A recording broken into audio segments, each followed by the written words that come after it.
തിരക്കേറിയ ജീവിതത്തിനിടയിൽ നിന്ന് ഞാൻ സമാധാനം തേടുകയാണ്. അതെ, a moment to nourish my soul. ആരോഗ്യത്തിനൊപ്പം സൗന്ദര്യവും.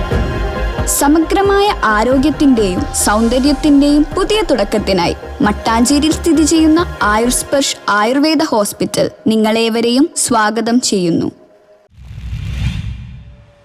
കുമ്പളങ്ങിയിൽ പാലിയേറ്റീവ് രോഗിബന്ധു സംഗമം സംഘടിപ്പിച്ചു. കുമ്പളങ്ങി ഗ്രാമപഞ്ചായത്തും കുടുംബാരോഗ്യ കേന്ദ്രം കുമ്പളങ്ങിയും സംയുക്തമായി നടത്തുന്ന പാലിയേറ്റീവ് രോഗി ബന്ധു സംഗമം 2026 ഫെബ്രുവരി 17 ചൊവ്വാഴ്ച രാവിലെ 10 മണി മുതൽ സാന്റ് ജോസ് പാരിഷ് ഹാളിൽ വെച്ച് സംഘടിപ്പിച്ചു. ഈശ്വര പ്രാർത്ഥനയോടെ യോഗം ആരംഭിച്ചു. കുമ്പളങ്ങി പഞ്ചായത്ത് പ്രസിഡന്റ് ഷാജി കുറുപ്പശ്ശേരി ഉദ്ഘാടനം നിർവഹിച്ചു. നമ്മളെ സംബന്ധിച്ച് പാലിയേറ്റീവുമായി ബന്ധപ്പെട്ട മെഡിക്കൽ വിഭാഗവുമായി ബന്ധപ്പെട്ടുള്ള സഹായങ്ങൾ ചെയ്യുന്നതോടൊപ്പം തന്നെ മരുന്നുകളേക്കാൾ ഉപരി അവർക്ക് ആത്മധൈര്യം പകർന്നുകൊണ്ട് മറ്റുള്ളവരോടൊപ്പം മുഖ്യധാരയിലേക്ക് കൊണ്ടുവരുവാനാണ് നമ്മൾ ഈ പരിപാടികൾ കൊണ്ടൊക്കെ കൂടുതലായിട്ട് ഉദ്ദേശിക്കുന്നത്.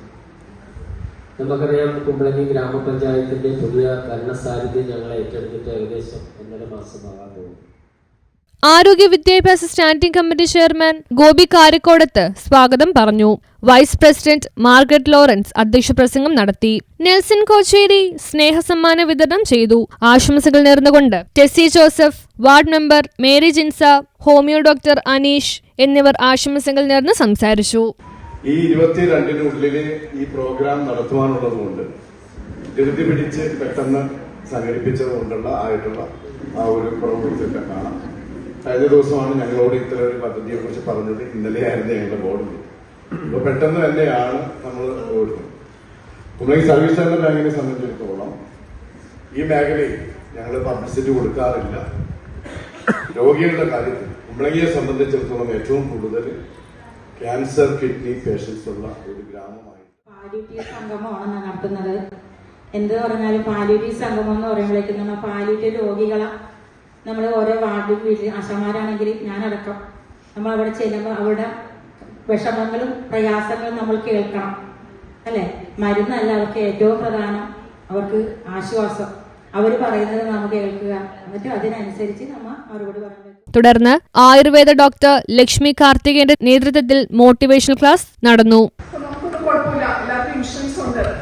ചികിത്സിക്കാൻ പറ്റും, എന്നാൽ ആ അവസ്ഥ വരുമ്പോഴേ നമ്മൾ ഓരോരുത്തരും അറിയുള്ളൂ.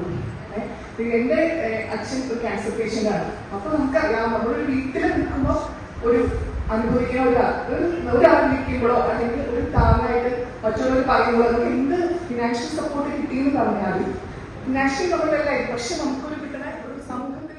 മെഡിക്കൽ ഓഫീസർ ഇൻചാർജ് ഡോക്ടർ ആശ മോൽസി നന്ദി രേഖപ്പെടുത്തി. News bureau, Kumbalangi.